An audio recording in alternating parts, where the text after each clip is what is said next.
Hello friends, welcome back to my channel Paiki Piyush. Guys, today we'll be talking about the changes that are made for the international travelers traveling to India.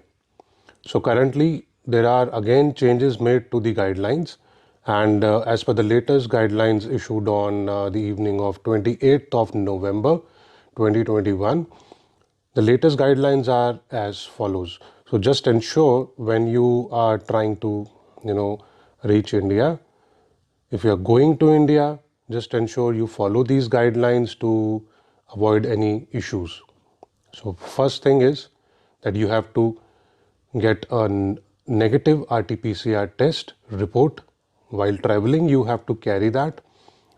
That should not be older than 72 hours from the swab collection time. So just ensure whenever you have a flight, so it should not be older than 72 hours from the swab collection time. Try and get the test conducted and to get the report within 72 hours of reaching India, I would suggest.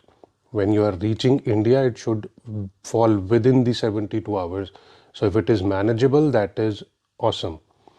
Still, you have to upload your RT-PCR report at the portal, and that is the Air Suvidha portal. So you have to upload your RT-PCR report there before traveling. Along with that, you also have to ensure that you have Arogya Setu app along with you, which is installed and working properly. Next thing is uploading a Google Doc form uh, for the embassy sort of thing as to why you are actually heading to India. What is the reason? So it's a normal form that you have to fill in online and submit it. Along with that, you also have to submit the travel history for the last 15 days. So you have to ensure wherever you have traveled, you share the details with them. That's on the portal, and just ensure that you do it. So this is also one of the major requirements if you are traveling to India. Apart from that, you also are required to get a RT-PCR test conducted again while you land at the uh, airport in India. So whether you land in Delhi, Bangalore, or Mumbai, which are the major cities, so whenever you land there, you are supposed to get a RT-PCR test conducted again on yourself. And the only problem is that the normal test or the normal cost of the RT-PCR test is around about 600 rupees. But for that, you have to wait for about 5 to 6 hours to get the report. Till the time you do not have the report, you will not be allowed to step out of the airport, which is like after traveling for close to 14 15 hours, 8 hours, 12 hours, 20 hours, whatever, you finally reach India, and then you have to again suffer for around about 5 6 hours to wait and get the report, the RT-PCR report. But the other option is that you have to get the RT-PCR test conducted over there.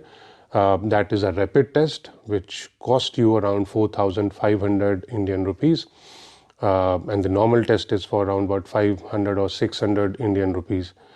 So it's entirely up to you. If you get the rapid test done, you can get the results out quite soon, which is normally within 30 minutes, which is what they say, because the normal time is 15 minutes or so, but maximum it should take around about is 30 minutes.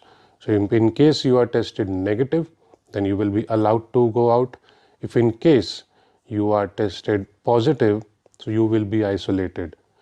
Now, the only problem is that this is a new variant, Omicron, and that has come due to which everyone, I mean, throughout the country, in India and throughout the world, it's causing concerns out here in Netherlands, UK, Canada, everywhere, even Australia. Everyone, this new variant is detected, and this is causing concerns for everyone. But still, everyone is trying to save themselves or save the country. So accordingly, they have decided on this. So just ensure that you have these things with you. Also ensure to carry a hard copy instead of the soft copy of whatever you are taking.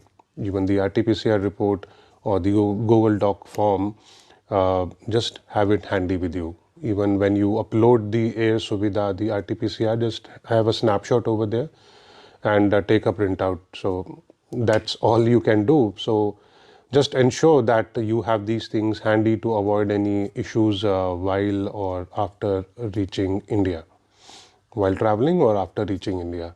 So that is it, guys. This is the latest guideline. So I just thought of suggesting this to you. So just ensure you have these things and have a safe flight to India. Thank you so much and take care. Bye bye.